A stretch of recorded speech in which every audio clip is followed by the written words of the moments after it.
Hello दोस्तों, type of instruction in C language ये हम हमारे पिछले वीडियो के अंदर डिस्कस कर चुके हैं। इस वीडियो के अंदर हम डिस्कस करेंगे तीन टाइप ऑफ इंस्ट्रक्शंस को, टाइप डिक्लेरेशन, अर्थमेटिक और कंट्रोल इंस्ट्रक्शंस।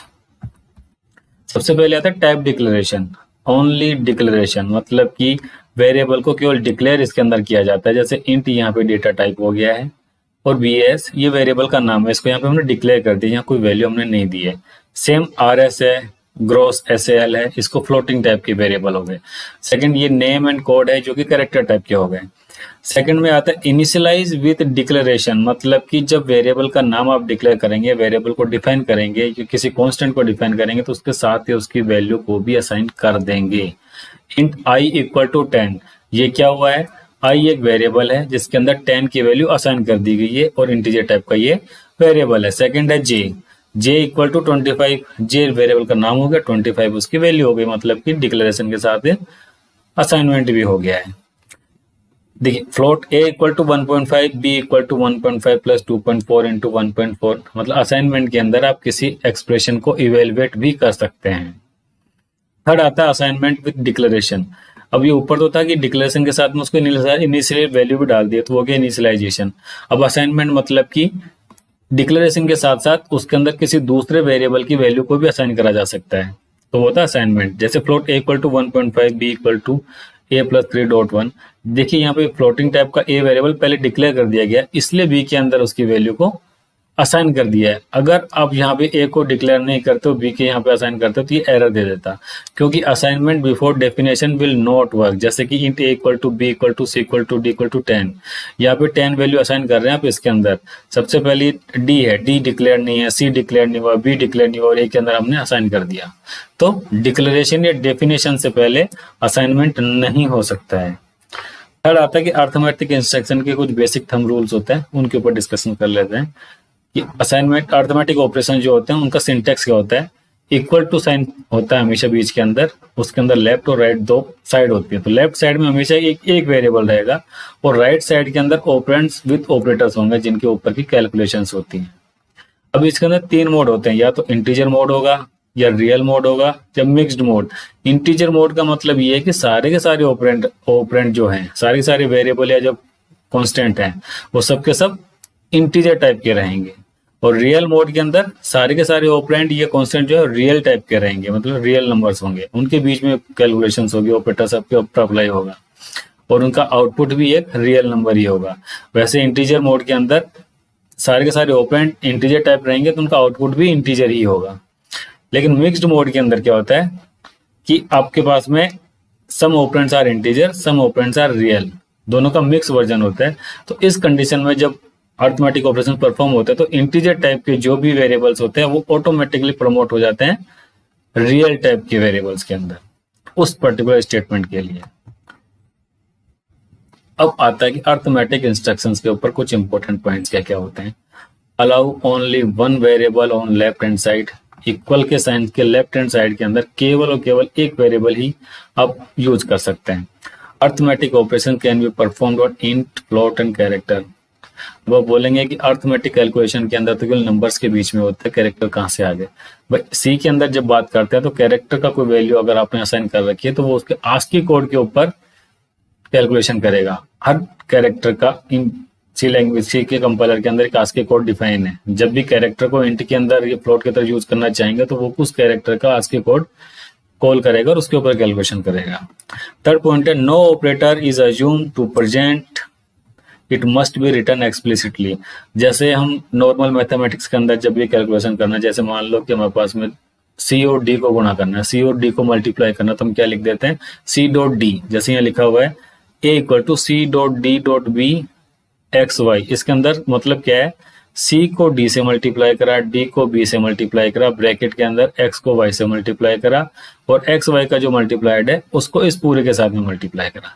ये एक यूजुअल अर्थमेटिक स्टेटमेंट है। जबकि सी लैंग्वेज के अंदर क्या होता है, ये कुछ भी ऐसा हिडन में नहीं होता है, आपको उस सभी ऑपरेटर्स को डिफाइन करना पड़ता है। जैसे इसका सी का वर्जन क्या है, c multiplied by d multiplied by b multiplied by parenthesis के बीच में एक्स मल्टीप्लाइड बाई वाई, मतलब इसके अंदर कोई ऑपरेटर हिडन में नहीं होता, सबको आपको एक्सप्लिसिटली डिफाइन करना पड़ता है। कुछ अज्यूम नहीं करा जा सकता कि डॉट का मतलब क्या है। सब क्या अगले क्या है, there is no operator in C to perform exponential operations. जैसे एक्सपोनेंशियल कैलकुलेशंस करते हैं कि ई की 2 की पावर 4, 3 की पावर 6, इस तरह की कैलकुलेशन करने के लिए आपको एक्सपोनेंस के लिए कुछ नहीं होता, सी के अंदर ऐसा कोई ऑपरेटर नहीं होता कि ई लगा दिया।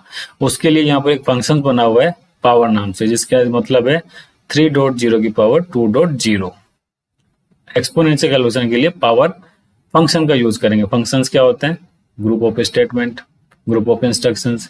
अब सी के अंदर अर्थमेटिक ऑपरेशंस कौन कौन से होते हैं, प्लस माइनस मल्टीप्लाई डिवीजन के साथ में मॉड्यूलो ऑपरेटर भी आता है जो कि रिमाइंडर की कैलकुलेशन करता है।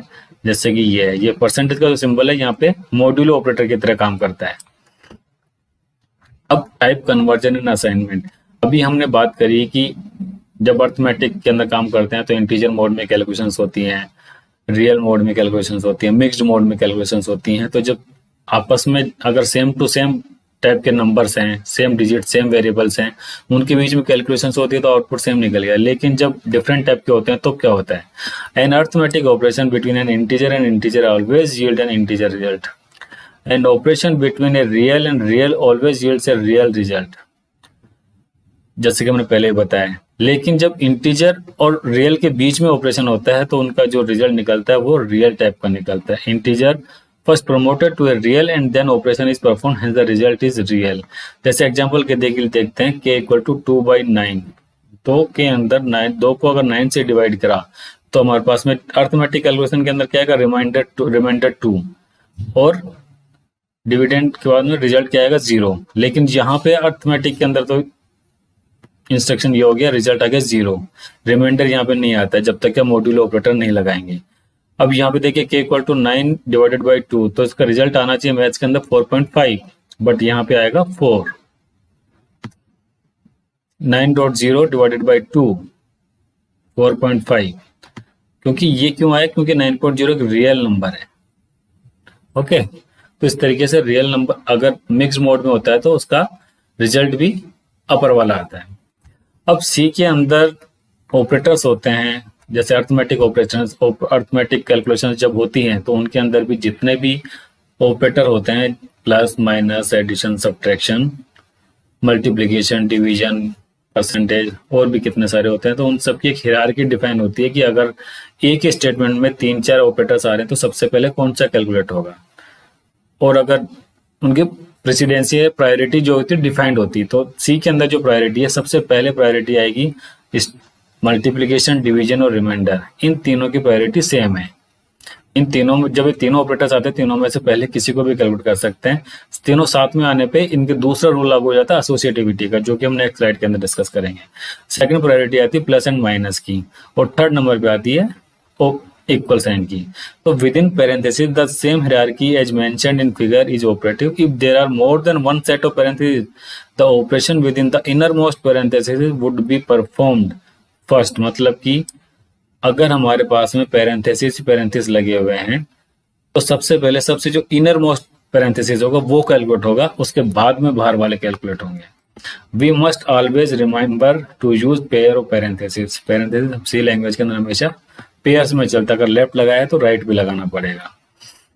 ये जनरल एरर होती है सी प्रोग्रामर्स के थ्रू। A careless imbalance of the right and left parenthesis is a common error.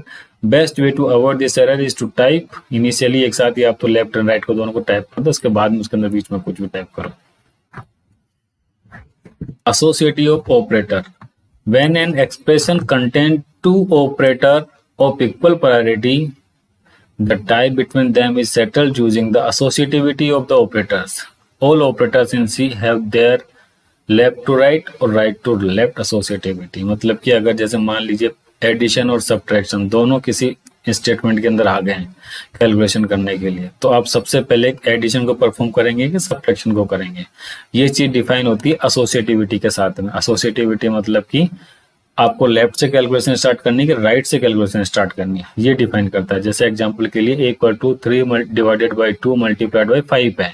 अब इसके अंदर डिवीजन और मल्टीप्लिकेशन दोनों की प्रायोरिटी सेम है, तो इस कंडीशन के अंदर क्या करेंगे, एसोसिएटिविटी के बेस के ऊपर कैलकुलेशन होगी। एसोसिएटिविटी देखते हैं कि भाई डिवीजन और मल्टीप्लिकेशन की क्या आती है।